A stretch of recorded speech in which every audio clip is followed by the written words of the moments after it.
అన్ని అంశాలతో కూడినటువంటి విషయంగా ఉండాలి.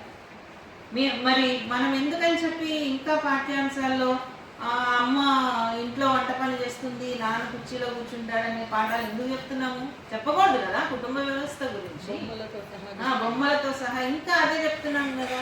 చిన్నపిల్లలకి అంగన్వాడీల్లో దోశలమ్మ దోశలు, అన్నకు ఒకటి, నాన్నకు 4, అమ్మకు 2, నాకేమీ లేదు అని చెప్పి ఒక ఆడపిల్ల పాట పాడేటట్టు పెడితే ఏంటి చెత్త అంతా? ఇది చెత్త. అంటే మనం ఈ చెత్తని చెత్త అనకుండా దాన్ని నెత్తి మీద పెట్టుకుంటే మాత్రము అది ముంచేస్తుంది ఎప్పుడో మొత్తం మన ఎందుకనంటే చాలా మంది ఏమనుకుంటారంటే మన పిల్లల్ని మనం ఇంట్లో కమ్మేసుకుంటే మన పిల్లలు భద్రంగా ఉంటారు, బయట సమాజం ఏమైపోయినా మాకేం సంబంధం లేదనుకుంటారు. తప్పు అది. బయట సమాజం బాగుంటేనే మన ఇల్లు బాగుంటుంది, మన పిల్లలు బాగుంటారు. మన పిల్లలు ఇంట్లో ఉన్నంత మాత్రాన వాళ్ళని కమ్మేస్తే వాళ్ళు రక్షణతో ఉంటారని అనుకోవాల్సిన అవసరం లేదు. ఇప్పుడు ఆ అమ్మాయి దిశ బయటకు వెళ్ళింది, ఆ అమ్మాయి తప్పు లేకుండా చనిపోయింది. ఆ అమ్మాయి తప్పని ఎవరు అంటారు? కానీ ఆ తల్లి కూడా అందరి తల్లు లాంటిదే కదా. ఆమె కూడా మంచిగా తన బిడ్డ కోసమే ఆమె పని చేసుకుంటూ తను పెంచుకుంటూ ఉన్నది కదా. కానీ ఎందుకు చనిపోయింది? ఎందుకు చనిపోయిందంటే 4 పిల్లల వల్ల చనిపోలేదు. నిజానికి ఆ 4 పిల్లలు నేరం చేశారో లేదో తెలియకుండా వాళ్ళని చంపేశారు. అది వేరే విషయం. అసలు ఆ ఆస్పెక్ట్ వేరే రకంగా మాట్లాడారు. కానీ ఒక ఆడపిల్ల చదువుకుని బయటకు వచ్చినటువంటి అమ్మాయికి చీకటి కూడా కాదు, నిజానికి చీకటి కూడా కాదు, అక్కడ ఉన్నంత లైట్లు ఇంకెక్కడ లేవు. మీరు టోల్ గేట్స్ దగ్గర చూడండి, ఎక్కడ కూడా చీకటి ఉండదు. చుట్టుపక్కల కనీసం 100 మీటర్ల వరకు కూడా దగదగమంటూ ఉంటాయి. ఈ లైట్లు కూడా కాదు, ఇంకా చాలా పెద్ద లైట్లు ఉంటాయి. అయినా కానీ ఆ అమ్మాయి చనిపోయే పరిస్థితుల్ని సృష్టించారు అని అంటే ప్రభుత్వము ఎంత నిర్లక్ష్యంగా ఉన్నది అనేటటువంటిది.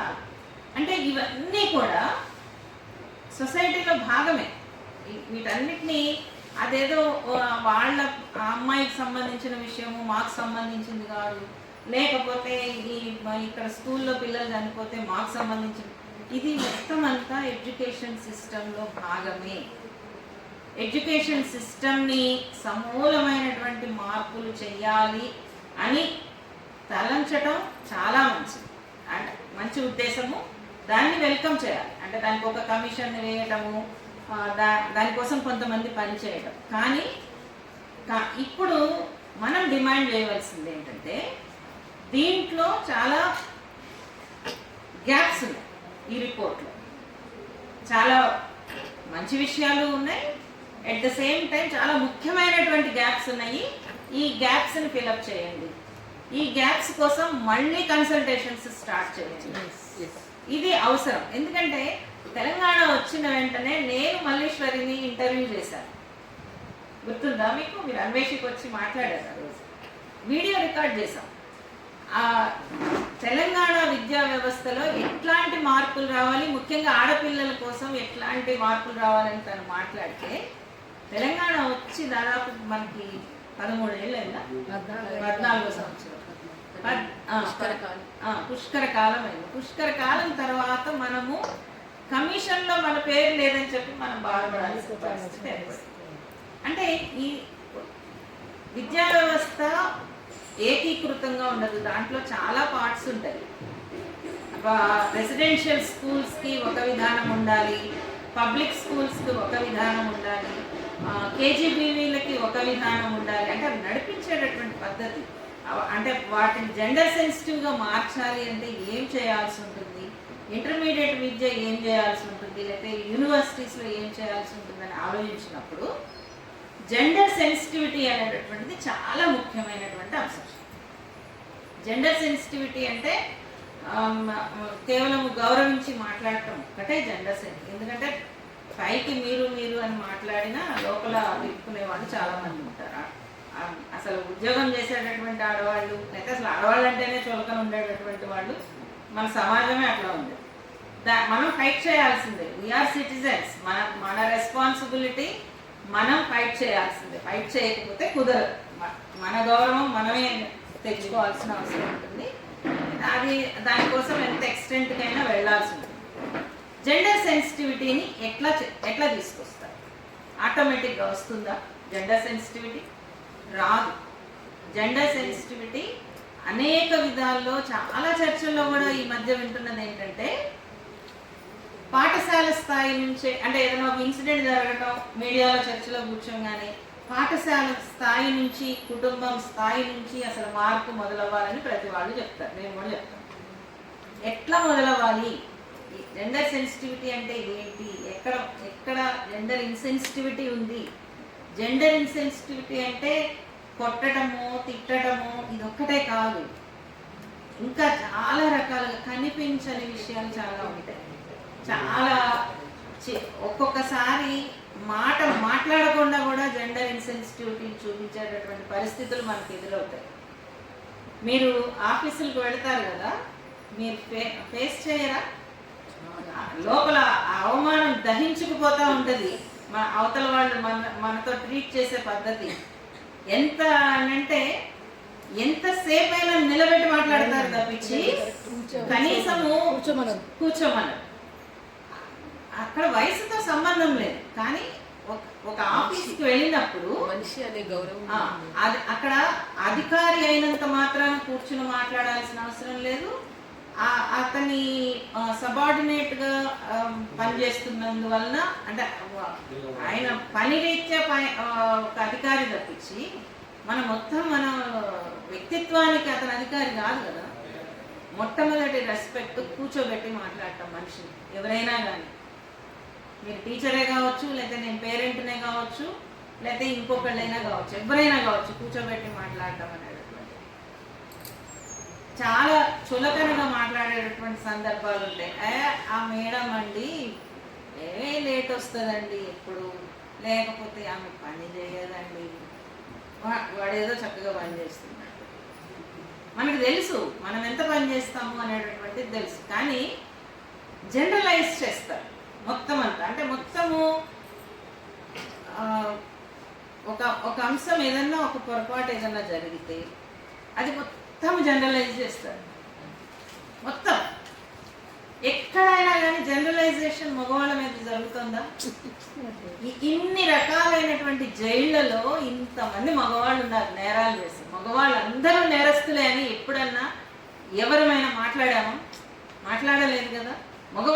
ఈ ప్రపంచంలో ఉన్న మగవాళ్ళందరూ నేరస్తులే అని ఎవరైనా మాట్లాడారా? నేరం చేసిన వాడినే నేరస్తుడు అని అంటున్నారు. కానీ స్త్రీల దగ్గరకు వచ్చేటప్పటికి ఏమవుతుందంటే అసలు మొత్తం ఆడవాళ్ళంతా ఇంతే. ఇంకొక పెద్ద విషయం ఏం చెప్తారు అని అంటే, అసలు మానవ స్వభావంలోనే అంటే ఎంత స్నేహం ఉంటుందో, ఎంత ఆప్యాయత ఉంటుందో పక్కన వాళ్ళతో, అంత ద్వేషం, అంత జలసి, అంత ఈర్ష్య అన్నీ ఉంటాయి. అది ఆడవాళ్ళ మధ్య మాత్రమే ఉండదు. గుర్తుపెట్టుకోండి, మగవాళ్ళందరి మధ్య ఉంటుంది. మానవ స్వభావం, అది స్వభావం.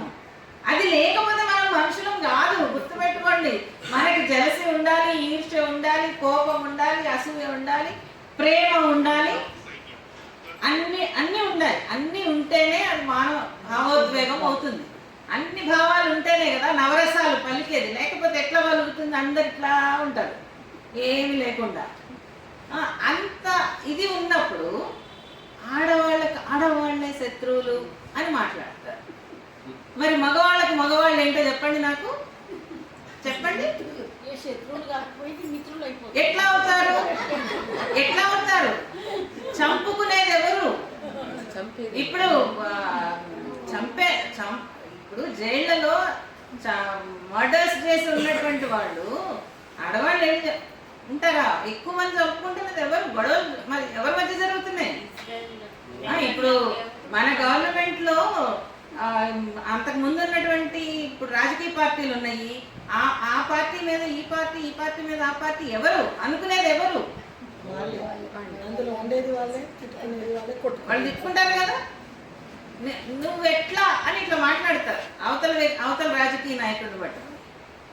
మళ్ళీ వాళ్ళు వీళ్ళని అంటారు, పేర్లు ఎందుకని అంటారు, లేకపోతే గొడవ అయిపోతుంది. అంటే అంత స్థాయిలో ఒక ఆధిపత్యం నడుస్తూ ఉంటున్నప్పుడు స్త్రీలది మాత్రం జనరలైజ్ ఎట్లా అవుతుంది? అంటే విభజించి పాలించడం అనేటటువంటిది మనకు బ్రిటిష్ వాడు నేర్పించవసరం లేదు. విభజించి పాలించడం అనేటటువంటిదే ఆధిపత్యం. ఆధిపత్యం స్త్రీల మీద అమలవుతూ ఉన్నంత కాలం జెండర్ వివక్షను కూడా చాలా సులభంగా చేయవచ్చు. దానిని అర్థం చేసుకుంటే కనుక జెండర్ వివక్షని ఎట్లా రూపుమాపాలి అనేటటువంటిది కూడా మన మధ్య చర్చకు రావాలి.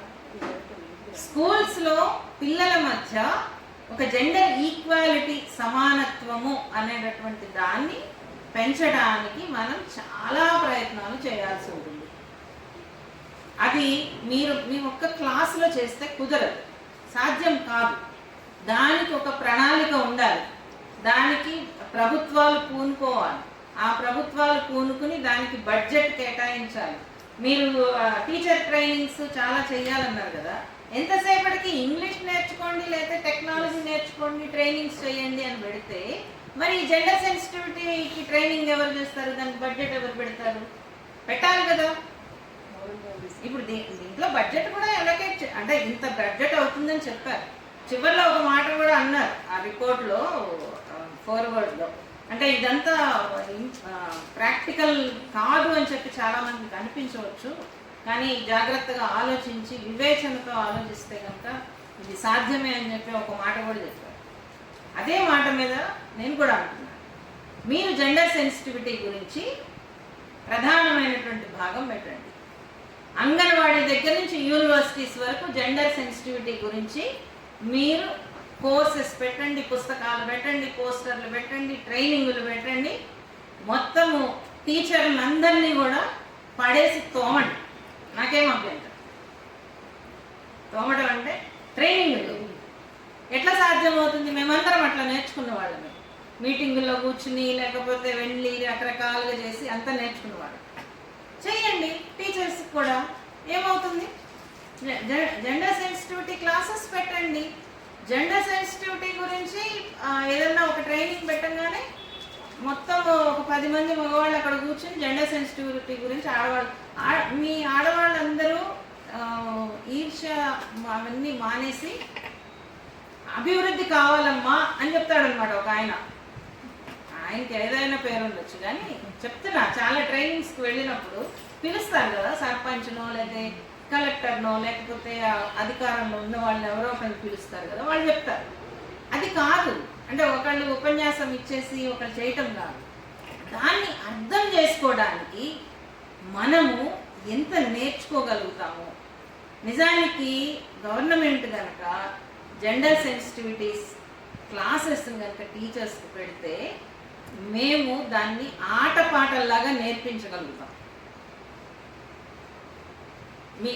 నిజానికి మనం నేర్చుకుంటున్నామని అనుకోకుండానే నేర్చుకోగలిగినంత, చేయగలిగినంత శక్తి సామర్థ్యాలు ఉన్నవాళ్ళు చాలామంది ఉన్నారు.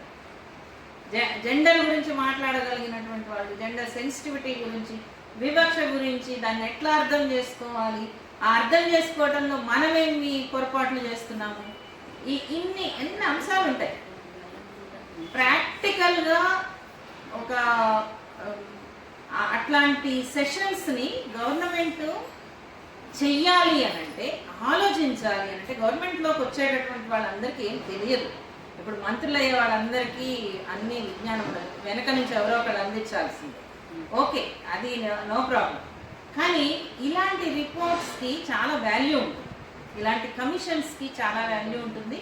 మరీ ముఖ్యంగా ఇప్పుడు మన తెలంగాణ రాష్ట్రంలో ఇది ఒక పునర్నిర్మాణంలో ఉన్నటువంటి రాష్ట్రం, కొత్తగా ఏర్పడినటువంటి రాష్ట్రం. ఒక పుష్కర కాలం అయిపోయింది. పుష్కర కాలంలో కొంత జరిగింది, కొంత జరగలేదు. ఇవన్నీ పక్కన పెడితే చాలా తొందరగా రోజులు జరిగిపోతాయి. అంటే మనం ఊహించిన, అసలు తెలంగాణ ఉద్యమంలో నుంచి మనం ఇంకా బయటకు రాకముందే పుష్కర కాలం గడిచిపోతే ఇంకా చాలా కాలంలో ఇంకా చాలా అడ్వాన్స్ మార్పులు కూడా వచ్చేటటువంటి అవకాశం ఉంది. నిజానికి ఇప్పుడు గ్రామాలలో ఏం జరుగుతుంది అని అంటే, ఉపాధి లేదు. పిల్లలు స్కూల్కి వచ్చేటటువంటి అవకాశాలు లేవు.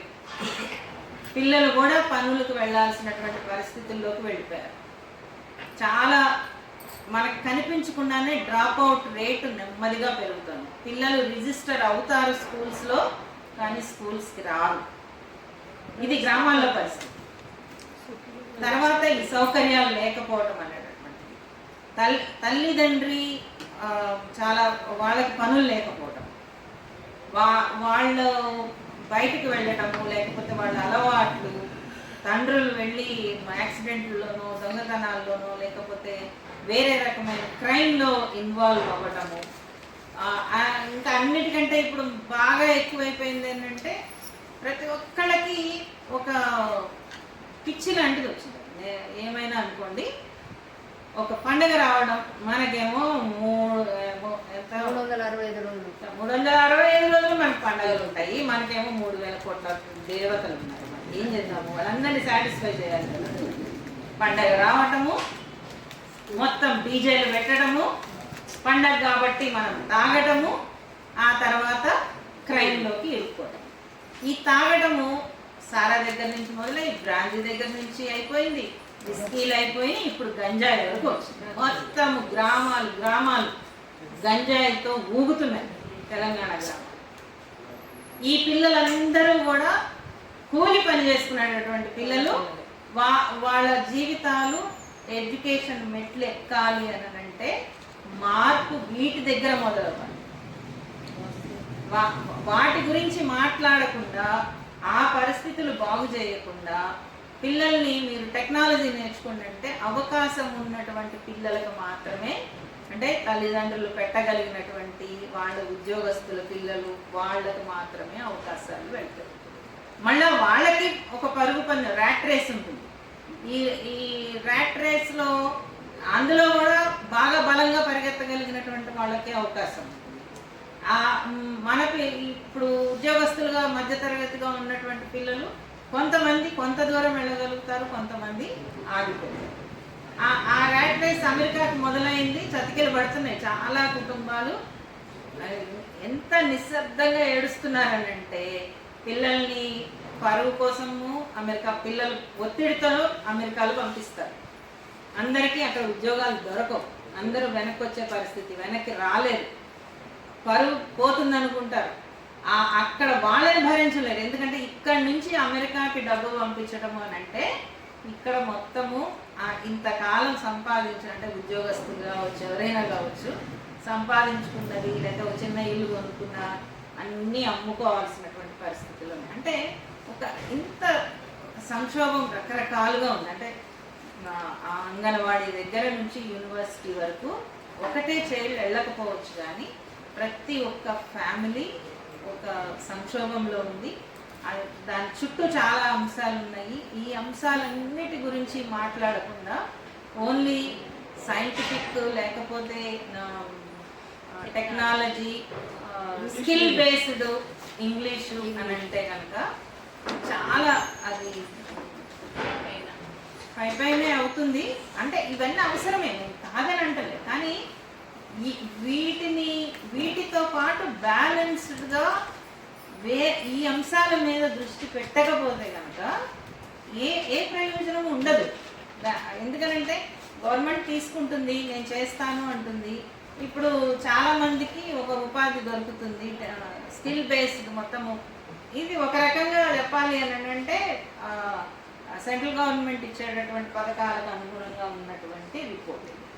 స్కిల్ బేస్డ్ మొత్తం ప్రతి ఒక్కళ్ళకి 3 నెలలకి ఒక కంప్యూటర్ నేర్పిస్తాము అని అంటారు. కంప్యూటర్ కాకపోతే ఇంకొకటి. అంటే నిజానికి మనకు ఉన్నటువంటి వనరులకి, మానవ వనరులకి తీర్చిదిద్దాలి అని అనుకుంటే కనుక అది ఎఫర్ట్ పెట్టడానికి చాలా విస్తృతమైనటువంటి అధ్యయనం అవసరం. దాన్ని చెయ్యకపోతే కనుక విధ్వంసం జరుగుతుంది. విధ్వంసం ఆల్రెడీ మొదలైంది. ఇది కొంత ఏదన్నా మార్పు తీసుకొచ్చే అవకాశం ఉందేమో, కానీ దీంట్లో మనం డిమాండ్ చేయవలసింది మాత్రము జెండర్ ఇంక్లూజివ్గా ఉండాలి, జెండర్ సెన్సిటివ్గా ఉండాలి. ఈ రిపోర్ట్ అనేటటువంటిది మాత్రము మనం డిమాండ్ చేయాల్సిన అవసరం ఉంది. నాకు ఈ అవకాశం వచ్చినందుకు థాంక్స్.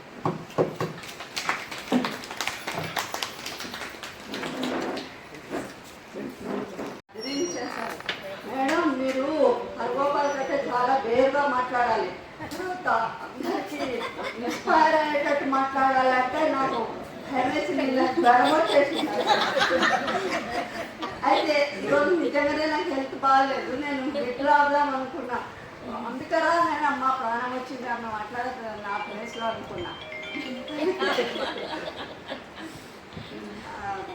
ఇప్పుడు నేను మాట్లాడేది ఏంటంటే ఇందులో మహిళా విద్యకు చోటెక్కడ అనే ప్రశ్న చాలా మంచి ప్రశ్న. ఎంత మహేశ్వర్ గారు చాలా తన యొక్క ప్యాషన్ మొత్తం పెట్టి ఈ యొక్క దీన్ని తయారు చేయడము, తర్వాత మీ అందరికీ కూడా ఒక ఇన్స్పిరేషన్ తెప్పించాలనడము, మీ ఎడ్యుకేషన్ అనేది ఉమెన్ గురించి ఎడ్యుకేషన్ అనేది అవసరం అనడము. ఆమె పాపం చాలా కష్టపడి చేస్తున్నారు. మొదటి వెళ్ళి బయటికి పోయి అన్ని ఆర్గనైజ్ రావడం అన్నీ కూడా చేశారు. అయితే మీరు ఒక అసోసియేషన్ లాంటిది చేసుకుంటే బాగుంటుంది పనులకు కూడా అని నాకు అనిపించింది. సారీ, నేను ఇది చెప్పడం కరెక్ట్ కాదేమో.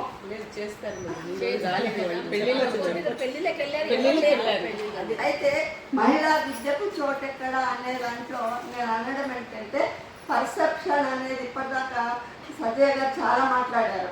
జెండర్ పర్సెప్షన్ అనేది అది లేకపోతే అది రాదు. ఇప్పుడు ఈ రిపోర్ట్ రాసిన వాళ్ళకు జెండర్ పర్సెప్షన్ లేనట్టే. అంటే ఉమెన్కు ప్రత్యేకమైనటువంటి సమస్యలు ఉన్నాయి, దానికి ప్రత్యేకమైన అవగాహన అవసరము, వాళ్ళ సమస్యలను అర్థం చేసుకోవడానికి ప్రత్యేకమైన అవగాహన అవసరము అనేటువంటిది వీళ్ళకు సెన్సిటివిటీ లేదు అని నేను చెప్పగలుగుతున్నా. ఎందుకంటే ఆ జెండర్ విషయం కానీ ఉమెన్ గురించి కానీ ఒక చాప్టర్ యాడ్ చేయలేదు. ఒక చాప్టర్ యాడ్ చేయాల్సి ఉండే. ఎందుకంటే ఉమెన్ కూడా 50% ఈ సొసైటీలో ఉన్నారు. తర్వాత working women is more than the non working women. Working women అంటే 15 to 59 years ఓల్డ్ ఉన్న ఉమెన్ చాలా సంఖ్యలో మెన్ కంటే ఎక్కువగా ఉన్నారు. దీన్ని మనము ఇప్పటిదాకా సజయ్ గారు చెప్పినట్టు మానవ వనరులు అంటున్నాం కదా, ఇది మహిళా వనరుల అత్యధికంగా ఉన్నటువంటి సమాజము. అయితే ఈ వనరులకు కూడా మీరు కావలసినటువంటి సదుపాయాలు ఏర్పరచకపోతే, ఈ ఆటంకాలు తీర్చకపోతే ఆ యొక్క వనరులన్నీ కూడా వృధా అయిపోతాయి. మానవ వనరులన్నీ మనం ఉపయోగించుకోవడానికి లేదు. డెవలప్మెంట్ అంటే మీరు మానవ వనరులే అతి ఇంపార్టెంట్ అయింది. ఏ దేశంలో కూడా ఇప్పుడు లేటెస్ట్గా జనాభా రేషియో తగ్గిపోతుందని చెప్పి ఆంధ్రప్రదేశ్లో చంద్రబాబు నాయుడు 25,000 ఒక్కొక్కరికి 2వ కాన్పు ఇస్తా అని చెప్పి, మద్రాసులో ఇంకొక ఆయన, మహారాష్ట్రలో అందరు కూడా ఎక్కువ కాన్పులు కావాలి అనే దానికి ఇన్సెంటివ్స్ ఇస్తున్నారు. కాబట్టి అలాంటప్పుడు మనకున్న మానవ వనరులను ఎందుకు మనం సద్వినియోగం చేసుకోలేకపోతున్నామంటే పర్సెప్షన్ లేనందుకు, దానికి కావాల్సిన సదుపాయాలు ఏర్పరచడానికి అని చెప్పి ఈ రిపోర్ట్ ద్వారా మనం చెప్పొచ్చు. నేను కూడా ఆ రిపోర్ట్ నేను చదవలేదు, అలా పైన చూశాను. ఒక వీడియో 2-3 వీడియోలు ఉన్నాయి యూట్యూబ్లో, అవి ఒకటి చూశాను నేను. దాని ఆధారంగానే నేను జనరల్గానే మాట్లాడతాను. రిపోర్ట్లో పెద్దగా మాట్లాడాల్సింది ఏం లేదు, ఎందుకంటే మహిళల గురించి లేనప్పుడు దాని గురించి మాట్లాడే మనకు ఉపయోగం ఏముంటుంది. కరెక్ట్. అయితే మొదటి నుంచి ఈవెన్ హిస్టరీ చూసినప్పుడు, ఎకనామిక్ హిస్టరీ చూసినప్పుడు 1840 నుంచి కూడా ఉత్పత్తి ఎక్కువ చేయాలి, లేకుంటే అవసరాలను ఎక్కువ ఉత్పత్తి చేయాలి, ఇలాంటి రీసెర్చ్లే జరిగాయి. అయితే లేటెస్ట్గా ఒక అమృత సేనను నేను కోట్ చేస్తాను. అమృత సేన ఏమంటారంటే విద్య అనేది కేపబిలిటీస్ని పెంచుకోవడానికి సహాయపడుతుంది. కేపబిలిటీస్ అంటే అర్హతలు విద్యతోనే అర్హతలు వస్తాయి. కేపబిలిటీస్ పెంచుకున్నప్పుడు మానవుడు ఫ్రీ మైండ్తో ఆలోచించగలుగుతాడు, ఫ్రీడమ్ వస్తుంది. ఈ ఫ్రీడమ్ అనేదే క్రియేటివిటీ. మనిషి ఒక క్రియేటివ్గా ఆలోచించగలిగినప్పుడు ఏదైనా చేయగలుగుతాడు. సో అలాంటి కేపబిలిటీస్ని పెంచుకోవడానికి విద్య అవసరం కాబట్టి ఆ విద్య గురించి మహిళలకు ప్రత్యేకమైన స్థానం కలిగలేదు. మనకు ఈ రిపోర్ట్లో లేదు కాబట్టి ఆ రిపోర్ట్ను అవుట్రైట్గా రిజెక్ట్ చేయవచ్చు. మహిళా సంఘం మేము రిజెక్ట్ చేస్తున్నాము అని చెప్పి వక్కారించడానికి అవకాశం ఉంది. ఇకపోతే మహిళల సమస్యలను ఎలా అర్థం చేసుకోవాలి? ఒక ఉత్పత్తితోనో లేకుంటే బేసిక్ నెసెసిటీస్ ఉత్పత్తి చేయడంతోనో అట్లా కాకుండా సోషల్ మహిళ యొక్క ఇంటర్వెన్షన్ ఎక్కడెక్కడ ఉంటుందంటే social, economic and cultural and also constructive, నిర్మాణాత్మకమైనటువంటి అన్ని అంశాలను క్రోడీకరించినప్పుడే మహిళ యొక్క సమస్యలు అర్థమవుతాయి, దానికి కావలసినటువంటి ఏర్పాట్లు చేయడానికి అవకాశం ఉంటుంది. అయితే ఈ కొన్ని ఉదాహరణకి ఇప్పుడు నేను కాలేజీలో పనిచేసేటప్పుడు లేక నేను ముందు చదివేటప్పుడు నుంచి మొదలు పెడతాను. నేను చదువుకునేటప్పుడు నాకు చాలా పెద్ద అంబిషన్ ఉండే ఒక డాక్టర్ కావాలని. అయితే ఆ అంబిషన్కు తగ్గట్టు చదివాను గుడ్డిగా. మాకు అప్పుడు అన్ని గవర్నమెంట్ స్కూల్సే. గవర్నమెంట్ స్కూల్స్ నేను బ్లేమ్ చేయట్లేదు, అన్ని గవర్నమెంట్ స్కూల్సే చదువుకున్నాము. చదువుకున్న తర్వాత నాకు మెడిసిన్లో రాలే. మెడిసిన్లో రాకపోతే నేను మెడిసిన్లో వస్తుంది అని ధీమాతో ఎక్కడ అప్లై చేయలేదు మిగతా కాలేజెస్లో. అయితే అప్పుడు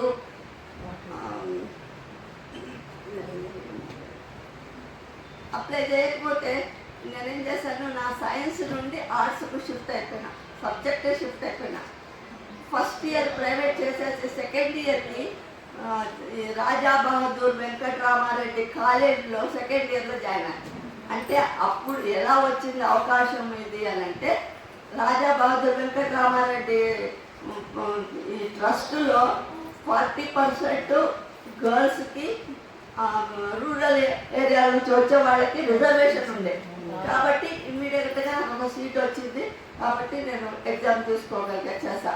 ఇలాంటి పర్సెప్షన్స్ ఊర్లో నుంచి వచ్చిన అమ్మాయిలు ఇప్పటిదాకా గోపాల్ గారు చెప్పారు కదా, ఊరు నుంచి తెచ్చి ఇక్కడ పెడితే నేను చదువుకోవడానికి చాలా ప్రయాసాలు పడాల్సి వచ్చింది. పర్టికులర్లీ హెయిర్ చాలా ఉండే అప్పుడు. ఇప్పుడు ఏజ్ అయిపోయింది అన్నీ పోయినాయి. అయితే ఆ హెయిర్ను దువ్వుకోవడానికి రాక వేరే వాళ్ళ దగ్గర పోయి తలాంటించుకోవాల్సి వచ్చింది. అంత కష్టమైంది. కాబట్టి మళ్ళీ తిరిగి తీసుకెళ్ళిపోయారు మా పేరెంట్స్ ఊరికి, ఇది సాగదని చెప్పి. అట్లా దాని తర్వాత ఇక్కడ డిగ్రీ చదివేటప్పుడు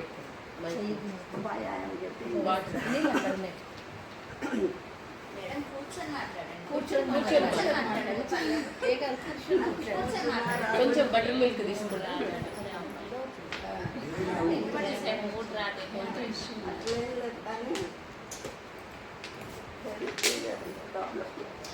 అట్లా ఈ రెడ్డి కాలేజ్లో చదివాను.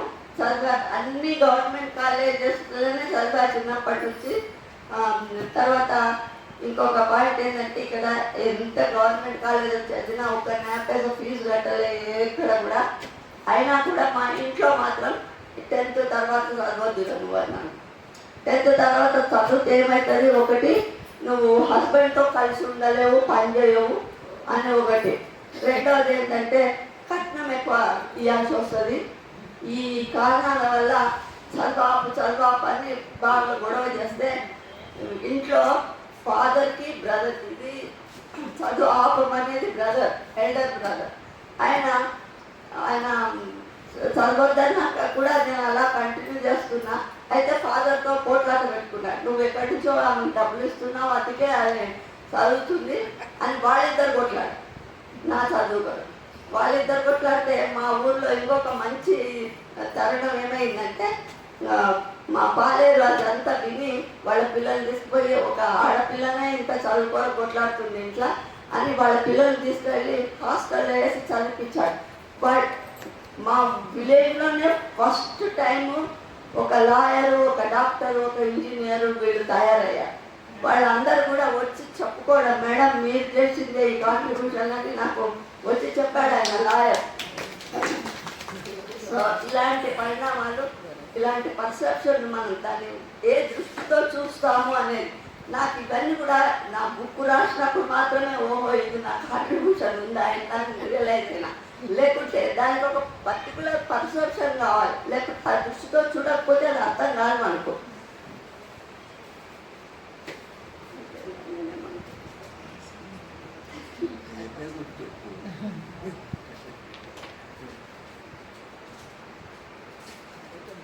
స్త్రీ గురించి, స్త్రీ ఎడ్యుకేషన్ గురించి మాట్లాడుతున్నాను.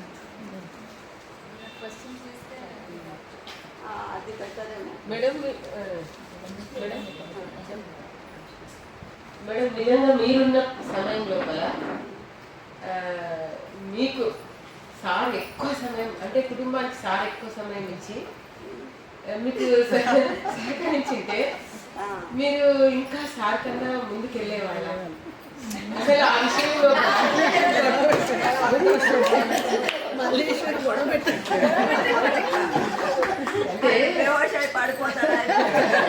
మాట్లాడమంటేనే పొద్దున ముందుకు వెళ్ళారంటేనే మేడం వెనకాల ఉన్నారు కాబట్టి.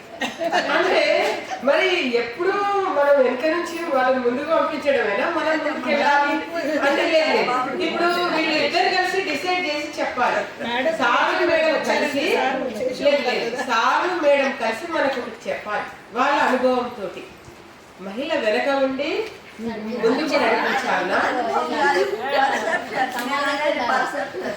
నాకు నేను పోరాడు ఎంఏ చేశాను. ఎంఏ చేయగానే నెక్స్ట్ ఉద్యోగం వచ్చింది. నాకు పరీక్షలు రాస్తుంటేనే ఉద్యోగం వచ్చింది. మేడం సార్ ఎంకరేజ్మెంట్ ఏం లేదంటారు ఇక్కడ? అది నేను ఆన్సర్ ఇస్తున్నా కదా. అయితే ఉద్యోగం వస్తే ఇంకొక బ్రదర్ అయితే ఒక అమ్మాయి పోయి ఆ ఊళ్ళో ఉద్యోగం ఎందుకు చేయాలి వద్దన్నా. అంటే నేను చెప్తాను, నేను హెల్ప్ చేస్తా, వెళ్ళి అంత ఉంటా అని చెప్తానంటే అలా ఉద్యోగంలో జాయిన్ అయినా. ఉద్యోగం అయిన తర్వాత ఈయన నన్ను చూడడానికి వచ్చాడు అక్కడికి, ఉద్యోగం చేస్తున్న కాడికి. ఏంటంటే ఓహో ఇది హౌస్ వైఫ్ లాగా ఉంది, మంచిగానే చేస్తుంది ఇంట్లో పని అనుకోండి. మ్యారేజ్కి నిర్ణయం అయిపోయింది. మ్యారేజ్ అయింది. ఇంట్లో ఒక హాస్టల్ లాగా ఉంది. వాళ్ళు ఆ దోస్తుల తమ్ముళ్ళు, ఈ దోస్తుల తమ్ముళ్ళు, సొంత తమ్ముళ్ళు, కజన్ తమ్ముళ్ళు అందరు కలిపితే 10 మంది ఉన్నారు ఇంట్లో. ఆ 10 మందికి నేను ఉద్యోగం చేసుకుంటూ పొద్దున వంట చేసి వెళ్ళి టైంకు తిరిగి రావాలి. అయితే ఈ ప్రాసెస్లో ఒక చోట ఒక కాలేజీలో ఒక మహానుభావురాలు నాకు తగిలింది. ఏంటంటే ఆమె నా వెనకాల రిక్షాలు వచ్చేది, మేము బస్సులో వచ్చేవాళ్ళం. ఒక స్పెషల్ బస్సు ఉండేది, ఆ బస్సు పట్టుకోకపోతే కాలేజ్కి లేట్ అనగానే ఆమె మా వెనకనే వచ్చిన ఆమె ఆటో రిక్షాలో వచ్చి గేట్ ముయించి లేట్ రిజిస్టర్లో సంతకాలు పెట్టించారు. 3 లేట్లకు ఒక లీవ్. ఇటువంటివన్నీ అయితే నేను పొద్దున మొదట ఒక అంటే 6కి 7కి లేచేదాన్ని. మెల్లమెల్లగా నా టైంని ఎందుకు లాగి 4 o'clock దాకా 4కు లేస్తే కూడా టైం అయిపోలేదు. 25 చపాతీలు చేయాలి. అప్పటికి నాకు చపాతీ జొన్న రొట్టె తప్ప ఇంకేది కూడా నాకు ట్రైనింగ్లో లేదు, లైఫ్ ట్రైనింగ్లో. మా ఊర్లో ఏవి చేసేవాళ్ళు గవే వస్తాయి నాకు. ఈ ఇడ్లీలు దోషాలు అయితే మరి ఈజీగా చేస్తారో ఏమో, కానీ అప్పటికి నాకు రాకుండే. కాబట్టి అలా నా టైం మొత్తం వెనుకకు లాగి నిద్ర టైంను తగ్గించుకొని చేశాను. దానికి తగ్గట్టు ఇక్కడ రాసి ఉంటుందంతా కదా, అట్లా 2 పుట్టిండ్రు పిల్లలు. వాళ్ళు ఇద్దరు కూడా భయంకరమైన గొడవ. వాడు ఇంకా పొద్దున లేవంగానే ఎక్కడనో పోయేది. వాళ్ళని ఎత్తుకొచ్చి వాళ్ళకి పాలు తాపించడానికి కూడా టైం లేకపోయేది. ఎన్నోసార్లు తాపకుండానే వెళ్ళిపోయాడు. ఇవన్నీ కూడా ఏ పర్సెప్షన్ ఉంటుందో. ఇప్పుడు సార్ నువ్వు మాట్లాడమనండి. సారు ఇంటికి స్టూడెంట్స్ వచ్చేవాళ్ళు, చాలామంది స్టూడెంట్స్ వచ్చేవాళ్ళు. అప్పుడే నేను వెళ్ళాను. కాలేజ్ నుంచి మ్యారేజ్ అయింది, పిల్లలు వచ్చారు. ఇవన్నీ తనాలని ఒకటి అసలు టైమే లేదు నాకు ఆలోచించుకోవడానికి.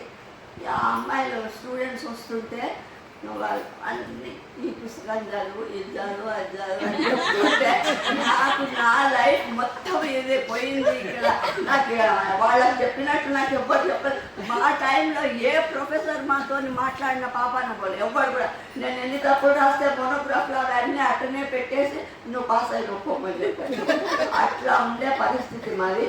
అయితే ఈయన ఇంత క్లోజ్గానే ఇవన్నీ డీటెయిల్గా చెప్తున్నాడు అని చెప్పి నాకు ఒక రకంగా లోపల బ్లడ్ బాయిల్ అంటారు అట్లా అయ్యేది. నా మొత్తం టైం పోయింది, నా మొత్తం లైఫ్ పోయింది. అంటే నాకు ఎడ్యుకేషన్ మీద అంత మమకారం ఉంటుంది. అది ఎందుకుందో నాకు తెలియదు, ఏ ఇన్స్పిరేషన్ లేదు, నాకు ఏది లేదు. కానీ సహజంగా నాకు చదవాలి, చదువును వదులుకోవద్దు అనేది సహజంగా ఉన్నటువంటి లక్షణం. అయితే తన్మాత్రం స్టూడెంట్స్కు అడ్వైజ్ ఇస్తున్నప్పుడు చాలా బాధపడేదాన్ని.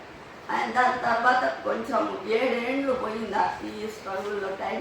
తర్వాత ఇంకా నేను ఊరుకోలేదు, నేను కూడా చదువుతాను.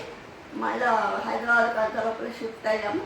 అప్పుడు నేను ఇన్స్టిట్యూట్ ఆఫ్ పబ్లిక్ ఎంటర్ప్రైజెస్ అనే ఆర్గనైజేషన్లో తనకు హైదరాబాద్ షిఫ్ట్ అయితే తనతో పాటు నన్ను కూడా షిఫ్ట్ చేయాలి. కాబట్టి ఒక జూనియర్ లెక్చరరు 10 గంటలు వంట చేసే లేడీని తీసుకొచ్చి ఒక పెద్ద రీసెర్చ్ ఆర్గనైజేషన్ ట్రాన్స్ఫర్ చేయించారు. అవన్నీ ఏమి చూడలేవాళ్ళు. నాకు వస్తుందా రీసెర్చ్, పేరన్నా విన్నాడన్నా డేటా కలెక్షన్ ఏమన్నా తెలుసా, నాకు nothing. They did bother about that. ఏది వస్తుందా లేదా ఏం లేదు. పెద్ద ఇన్స్టిట్యూట్ అది, అందరు IAS IPS వచ్చి ట్రైనింగ్ తీసుకుంటున్నాడు. అటువంటి ఇన్స్టిట్యూట్లో వచ్చి నన్ను డంప్ చేసింది. ఇంకా నా పరిస్థితి చూసుకోండి, ఎంత కష్టపడాల్సి వచ్చింది చదివించాలి. IPS నాకు ఒక ఫుల్ కోర్సుకి ఇన్ఛార్జ్ చేశారు అక్కడ, మేనేజ్మెంట్ కోర్సు. అయితే ఈ పోలీసు వాళ్ళు ఆయన చుక్కారావు, ఒక ఆయన చుక్కారావు, ఆయన ప్రభాకర్ రావు, వీళ్ళు బ్రదర్స్, ఇద్దరు పోలీసు వాళ్ళే. తర్వాత IAS ఆఫీసర్స్ ఏమో ఒక ఆయన వీరభద్రయ్య అని ఉండే, ఇంకా పేరు లేకపోతే బాబు. వీళ్ళంతా కూడా వచ్చి నా రూమ్లోకి వస్తుంటే మేడం మే కమిన్ అని అంత మర్యాద చూపించేవాడు. నా కెపాసిటీ చూస్తే నాకు చాలా ఇది అనిపించేది. ఒక కోర్సుకు నన్ను ఇన్ఛార్జ్ చేస్తే ఎంత కష్టపడి చదివి వాళ్ళకి చదువు చెప్పగలిగే పొజిషన్ నాకు రావాలి. ఈ పరిస్థితులన్నీ ఉమ్మన్కి నువ్వు ఎంత ఉద్యోగం చేస్తున్నా ఇల్లు మాత్రమైతే నెగ్లెక్ట్ చేయలేము కదా. ఇంటిని నడుపుకుంటూ ఈ యొక్క కోర్సుకు నేను మొత్తం కంప్లీట్ చేశాను. దాంట్లోనే భాగంగా IP నుంచి నన్ను ఫారిన్కి పంపించాడు. ఇక దానిది అవసరం లేదు ఇక్కడ. అయితే నేను ఇక్కడ మెయిన్గా చెప్పాల్సిందంటే ఈ రిపోర్ట్లో పర్సెప్షన్ రావడానికి మనమంతా కూడా తప్పకుండా మన వాయిస్ తెలపాలి. మనకు ఉండే సమస్యలు ఏంటి, మన అవసరాలు ఏంటి, మన విద్య ఇప్పుడు ఉన్నటువంటి పరిస్థితి ఏదైతే ఉందో విద్య లేకుండా మనం ఏది ప్రొటెస్ట్ కూడా చేయలేము, ఏది కూడా ఇది ప్రశ్నించలేము. ఇప్పుడు మల్లేశ్వర్ గారు ప్రశ్నించినప్పుడు మన చోటు ఎక్కడ అనేటువంటి ప్రశ్నకు ఆమె ఎట్లా ప్రశ్నించగలిగిందంటే ఆ జెండర్ సెన్సిటివిటీ ఉంది కాబట్టి ప్రశ్నించింది. అలాగే మనమంతా కూడా జెండర్ సెన్సిటివిటీని పెంచుకోవాలి, ప్రశ్నించే ధోరణిని పెంచుకోవాలి, ప్రశ్నలు వేయాలి.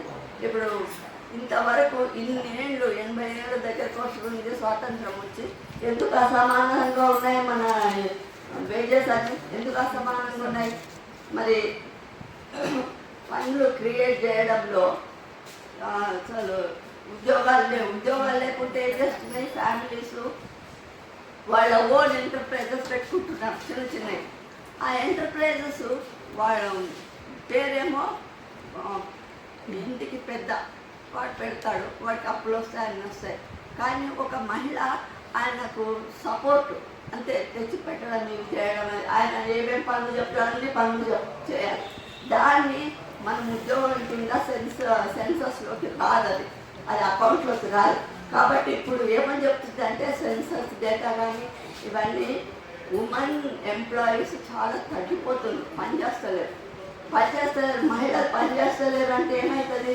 మహిళలకు కావాల్సినటువంటి ఇన్ఫ్రాస్ట్రక్చర్ ఏవి కూడా డెవలప్ కావాలి, మహిళలకు కావాల్సిన అవసరాలకు ఏ దానికి కూడా అటెన్షన్ దొరకదు.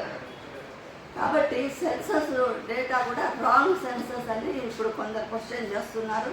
డేటా కలెక్షన్ చాలా తప్పు.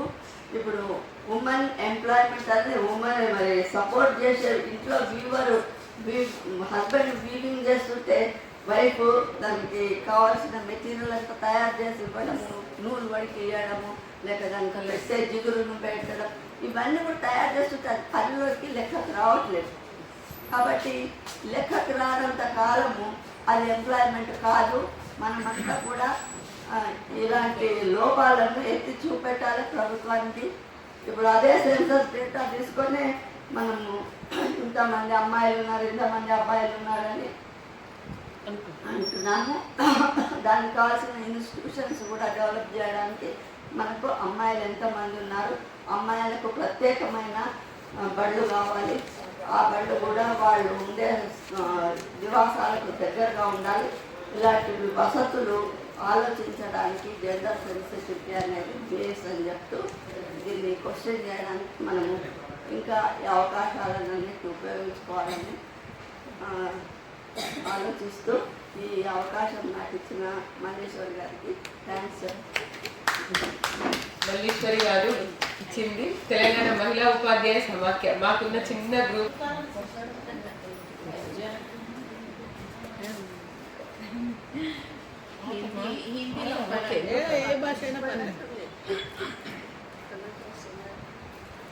माँ सुना दो मुझे वो कहानी जिसमें राजा न हो ना हो रानी।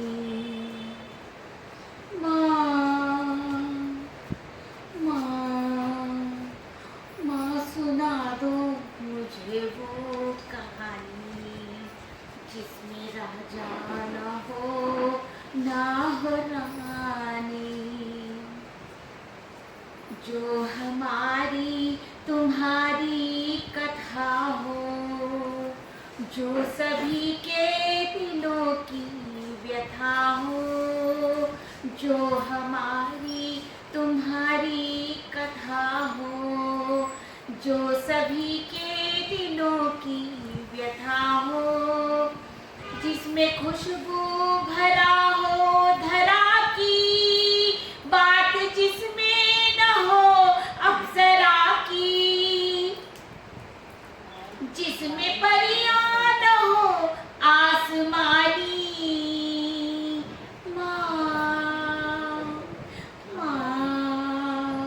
माँ सुना दो मुझे वो कहानी जिसमें राजा न हो ना हो रानी। वो कहानी जो हंसना सिखा दे, पेट की भूख को जो भुला दे। वो कहानी जो हंसना सिखा दे, पेट की भूख को जो भुला दे। जिसमें खुशबू भरा हो धरा की बात, जिसमें न हो अप्सरा की, जिसमें परियां न हो आसमानी। वो कहानी न हो जो पुरानी।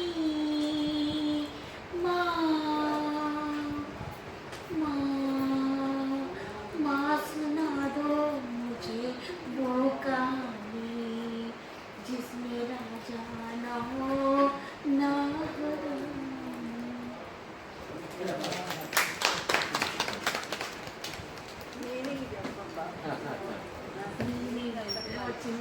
పిల్ల తల్లిని అడుగుతుంది, పాత కథ చెప్పొద్దు, అందులో రాజులు రాణులు ఉన్నారని అటువంటి కథ నాకు వద్దు.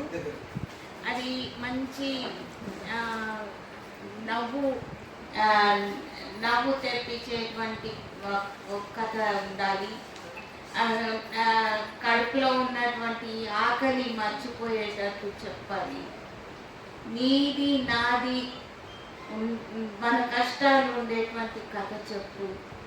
అందులో ఈ భూమి సారంలో మట్టి వాసన రావాలి. అందులో ఈ అందులో ఈ అప్సరాలు ఇవన్నీ ఉండే లేనటువంటి అట్లాంటి కథ నాకు చెప్పు అని.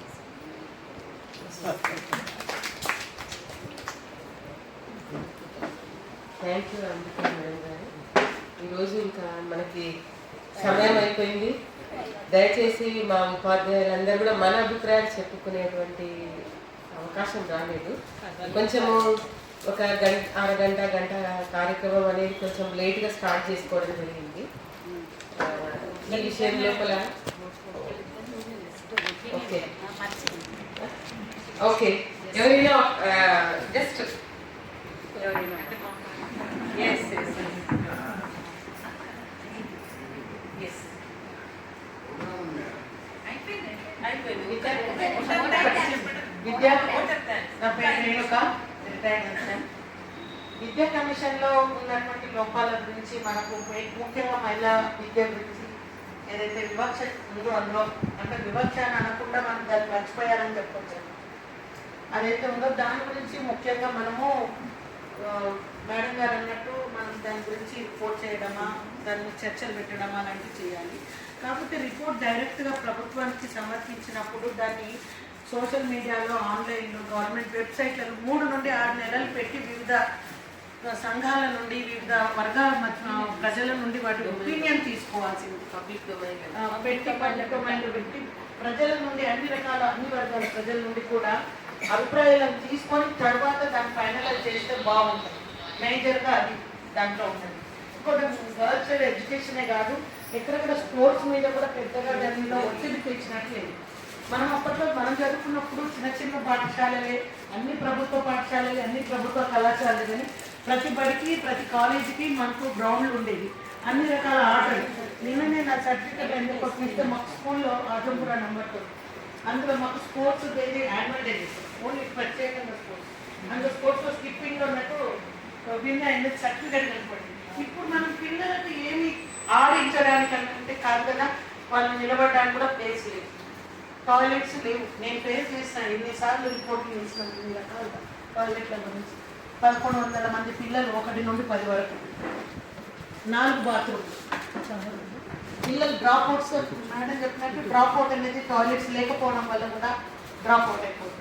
ప్రైవేట్ స్కూల్లో ఫీజులు గట్లకి తెచ్చి ఇక్కడ జాయిన్ చేసినా కూడా అమ్మాయిల్ని వాళ్ళు బెంచీలు లేవు, కుర్చీలు లేవు అని చెప్పేసి కింద కూర్చొని స్కూల్లో అడ్మిషన్ తీసుకొని వెళ్ళిపోయింది. ఇంకోటి అన్నిటికంటే ఇంపార్టెంట్ జెండర్ డిస్క్రిమినేషన్, జెండర్ ఏదైతే ఉందో అప్లికేషన్ ఫామ్, అడ్మిషన్ ఫామ్ ఏదైతే ఉందో మనకు స్కూల్కి వస్తుంది, మనం ప్రైవేట్లో కొనుక్కొచ్చుకున్నా లేదా గవర్నమెంట్ వెబ్సైట్ నుండి డౌన్లోడ్ చేసుకున్నా అందులో మెయిల్ ఫీమేల్ అని మాత్రమే ఉంది తప్ప ఇంకో 3 జెండర్ది ఎక్కడా లేదు. ఇది ముఖ్యమైన పాయింట్స్. Thank you.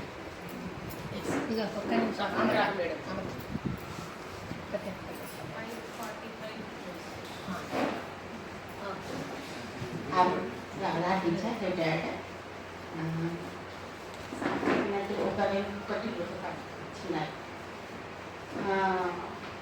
బాలికా విద్య అంతరించిపోతుంది అనే అప్పుడు నేను కోర్టులలో కేజీబీవి స్పెషల్ ఆఫీసర్గా పనిచేస్తున్నాను. చేసేప్పుడు 8 మంది బాలికలతో ఆ పాఠశాల నడుస్తుంది. అప్పుడు డిఓ గారు అన్నారు, 8 మంది పిల్లలతో పాఠశాల నడిస్తే ఇన్ఫ్రాస్ట్రక్చర్ అవసరము, టీచర్స్ అవసరం, దానికి చాలా అవసరం ఉంటుంది, దీనికి స్కూల్ను తీసేద్దాము డిసిషన్ తీసుకున్నారు. అప్పుడు మా ఎంఈఓ గారు నన్ను స్పెషల్ ఆఫీసర్ ఇస్తే నేను ఛాలెంజింగ్గా తీసుకొని 800 పిల్లలని 64 పిల్లలతో సక్సెస్ఫుల్గా ఆ స్కూల్ను కాపాడి, యాక్చువల్గా అక్కడ ఏది ప్రాబ్లం అంటే ఒక హౌస్లో పెట్టారు మేడం.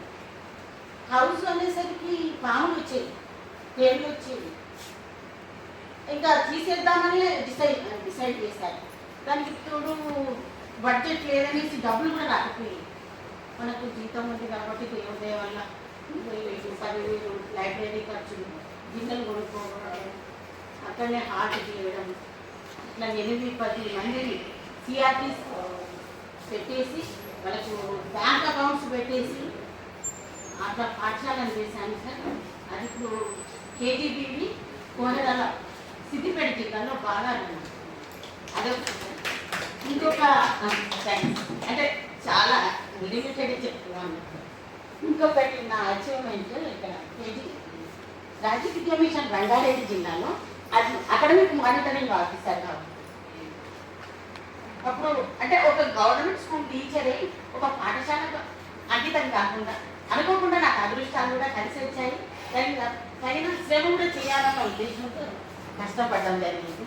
అప్పుడు లేబర్ ఆఫీసర్తో నేను టైఅప్ అయ్యి సార్ అప్పుడు అండర్ 14 పిల్లల్ని చైల్డ్ లేబర్ ఉండద్దనేసి మాకు ఇచ్చారు. అటువంటి మోహన్ రావు సార్ నేను ఇంకొక సార్ కూడా వెళ్ళేసి గాజుల పరిశ్రమలో పనిచేసేవాళ్ళు, సైకిళ్ళు రిపేరింగ్ షాప్లలో పనిచేసేవాళ్ళు, డొమెస్టిక్ ఇళ్లలో పనిచేసే అమ్మాయిలు వాళ్ళందరినీ కూడా ఒక 20 మంది వరకు రెడ్ హ్యాండెడ్గా పట్టుకుని నేను స్కూల్లో చేర్పించాను. అది అంటే చిన్నగా చెప్పుకొచ్చాను. 2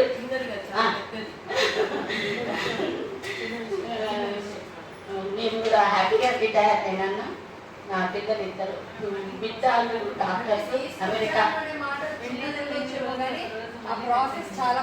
చాలా పెద్దది మేడం. చాలా అంటే ఆఫీసర్స్ నుంచి కూడా మాకు అప్పుడు చేస్తుంటే బాగా స్ట్రాంగ్ గా ఉండి కొట్లాడాల్సి వచ్చేది. ఎందుకు ఇంత మేడం ఇంత చేస్తుందంటే చదువులో మాకు తెలుసు. తెలుసా చూసారా మేడం?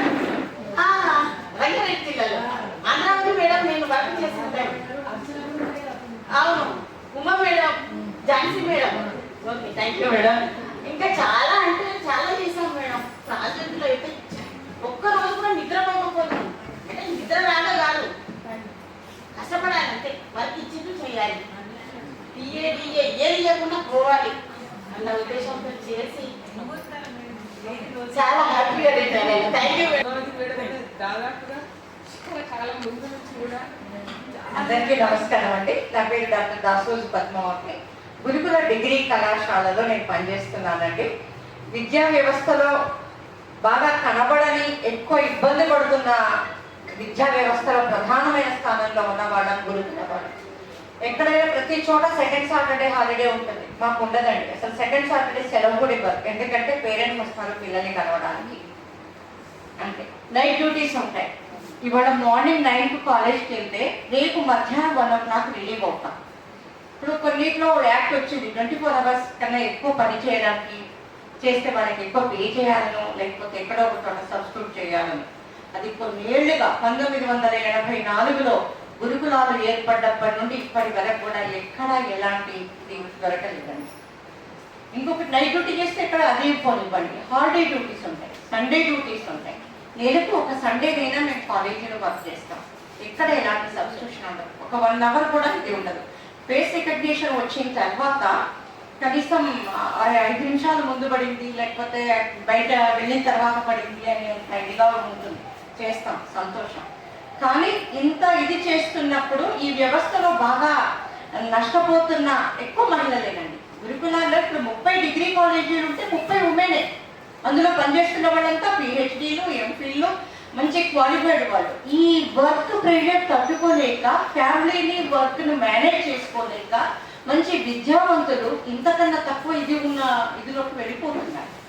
ఈ కోణాన్ని చూడట్లేదు. మన ఇచ్చిన ఎడ్యుకేషన్ రిపోర్ట్లో కూడా గురుకులాల్లో సరి అయిన పర్సంటేజ్ పిల్లలు ఉండట్లేదు, అవసరం లేదు ఇన్ని అన్నారు. కానీ ఎందుకు అక్కడ పిల్లలు రావట్లేదు? పిల్లలు స్ట్రిక్ట్ చేస్తారు, కాదనం, ఎడ్యుకేషన్ బాగుంటుంది. కానీ వాళ్ళు 18 years దాటిన పిల్లలు అందరు మీరు గేటు దాటొద్దు, ఏం ఫోన్ రావద్దు అని ఒక 14 years స్కూల్ స్టేజ్ ఎలా ఉంటుందో డిగ్రీ స్టేజ్ కూడా అలాగే ఉంటుంది. అది వాళ్ళకు రిస్క్గా ఉంటుంది. ఈ టీచర్స్కి ఏమో వాళ్ళను ప్రెషరైజ్ చేసుకుంటూ ఉండడమే ఉంటుంది, సరైన అవుట్పుట్ రావట్లేదు. ఒక పిహెచ్డి టీచర్ అక్కడ ఉన్నా కూడా వాళ్ళకు కాపలాగా ఉన్న ధోరణిలో వీళ్ళుంటుంది. వాళ్ళేమో మమ్మల్ని రిస్ట్రిక్ట్ చేస్తున్నాము అని ఉంటుంది తప్ప ఈ రిపోర్ట్ అది చేయండి, ఈ ప్రాజెక్ట్ చేయండి, లేకపోతే ఈ సెమినార్ అటెండ్ అవ్వండి, ఈ పేపర్ సబ్మిషన్ చేయండి, ఈ గూగుల్లో సెర్చ్ చేసి ఇది రాయండి అని ఒక సరైన మేధోపరమైన ఇది రావడం లేదు సార్. ఈ రకమైన కోణాన్ని చూస్తే చాలా చాలా మంచి విద్యా వ్యవస్థను మనం రూపుదిద్దుకోవచ్చు, మంచి పౌర సమాజాన్ని నిర్మించుకోవచ్చు. చాలా బాగుంటుంది. ఈ కోణాన్ని మీలాంటి పెద్దలు కూడా సజెస్ట్ చేస్తే కష్టపడడానికి ఏం లేదు సార్, కష్టపడతాం. కానీ ముఖ్యమంత్రి గారు చెప్పిన దాంట్లో కూడా మా గురుకులాల దాన్ని అసలు ప్రస్తావించడం జరగలేదు. ఎక్కడా లేదన్ని సెలవులు టీచర్లకు ఉన్నాయి అన్నారు. అందరికన్నా తక్కువ సెలవు తీసుకుంటుంది గురుకుల విద్యా వ్యవస్థలో సార్. ఈ కోణాన్ని దృష్టిలో పెట్టుకొని సరైన నిర్మాణం చేయడంలో మనమందరం సహకారం అందిద్దామని నిరంతరం కృషి చేస్తున్నాం. మా మల్లీశ్వరి మేడం గారికి హృదయపూర్వక నమస్కారాలు తెలియజేస్తూ మన సంస్థ మరింత ముందుకు వెళ్ళాలని మేము ఒక్కడుగు మీతో కలిసి నడుద్దామని చెప్తూ నమస్కారం. ధన్యవాదాలు. మా పాఠశాలలో ఇద్దరి పైన పోక్సో కేసు పడింది. ఒక అబ్బాయి అమ్మాయి పైన. అంటే అది 9వ తరగతి అమ్మాయి. అంటే అది మనకు క్షేత్రస్థాయిలోకి వెళ్ళి, అంటే ఊళ్ళల్లోకి వెళ్ళి మేము కూడా పాఠశాలలో పిల్లలను తీసుకురావడానికి కావచ్చు, దేని కొరకైనా సరే మేము ఊళ్ళోకి వెళ్తూ ఉంటాం. వెళ్తూ ఉంటే అక్కడ ఏం జరుగుతుందంటే పల్లెటూళ్ళల్లో అవగాహన లోపమే కావచ్చు, ఈ మీడియా ప్రభావమే కావచ్చు, ఏదైనప్పటికీ కూడా చాలా చిన్న వయసులోనే పిల్లలు చెడ్డదారులు తప్పుతున్నారు. ఇవన్నీ 6వ నెల వచ్చే వరకు కూడా తల్లిదండ్రులు కూడా గుర్తించలేదు. గవర్నమెంట్ హాస్పిటల్కి తీసుకువెళ్తే వాళ్ళు చెప్తే కానీ తల్లిదండ్రులకు తెలియదు. అంటే అలాంటి పరిస్థితిలో పాఠశాలలు నడుస్తున్నాయి. గ్రామాల్లో పాఠశాలలు, ముఖ్యంగా గ్రామాల్లో అసలు ఎలాంటి అవగాహన లేకుండా పోయింది. అంటే ఇప్పుడే కాదు, నేను గత 20 సంవత్సరాల నుండి చేస్తున్నప్పటి నుండి కూడా ఇదే జరుగుతుంది. 9th and 10th విద్యార్థులకు చాలా జరుగుతున్నాయి. ఇవన్నీ చాలా చెప్పుకోలేని విషయాలు. అంటే మనకు లెక్కల్లోకి రాని సమస్యలు. ఈ సమస్యలను పోగొట్టాలి అనేది ఇప్పుడు మేడం గారు చెప్పినట్టు, సరియా మేడం గారు చెప్పిన దాంట్లో ఖచ్చితంగా జరుగుతుంది. ఎందుకంటే విద్యార్థులకు, అమ్మాయిలకు ఆ సెన్సిటివిటీ రావాలి, తెలియాలి. అంటే నా జీవితం ఏంటి, నేను ఎందుకు ఇలాంటి ఆకర్షణలకు లోను కాకూడదు అనే విషయాన్ని వాళ్ళు తెలుసుకోలేకపోతున్నారు. చిన్న చిన్న వాటికి ఆకర్షణలకు లోనైపోయి వాళ్ళ జీవితాలను పాడు చేసుకుంటున్నారు. ఇప్పుడు ఆ అబ్బాయి దాంట్లోనే ఉన్నాడు, ఈ అమ్మాయి స్కూల్ మానేసింది, ఇంకా వీళ్ళు ఏదేదో చేస్తున్నారు. తల్లిదండ్రులు స్కూల్కి రావటం లేదు, ఎగ్జామ్ ఫీజు కూడా కట్టలేదు 10th క్లాస్ అమ్మాయి. అంటే ఇలాంటివి చాలా జరుగుతున్నాయి. ఇప్పుడు మా పాఠశాలలోనే 4 విద్యార్థులు ఇలాంటి దాంట్లో పడిపోయారు. అంటే ఓన్లీ మా దగ్గరనే ఇంత ఉందంటే ఇంకా అన్నింటిలో ఎంత ఉందో మనము లెక్క చేసుకోవాల్సిందే. ఇలాంటివి తెలియాలి, వాళ్ళు ఆ అవగాహన రావాలి అంటే మాత్రం ఖచ్చితంగా విద్యలో మార్పు రావాల్సిందే అని నా అభిప్రాయము. ధన్యవాదాలండి. ఇది అందరూ ఒకసారి ఫోన్ ఒకసారి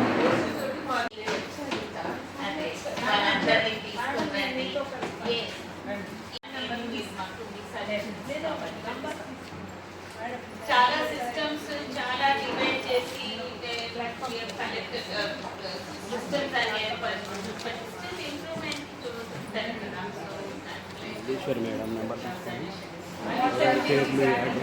జయప్రదం చేసిన మన సమస్యను ముందుకు తీసుకొచ్చిన అందరికీ కూడా ప్రతి ఒక్కరికి పేరు పేరున ధన్యవాదాలు తెలియజేసుకుంటున్నాను. Thank you.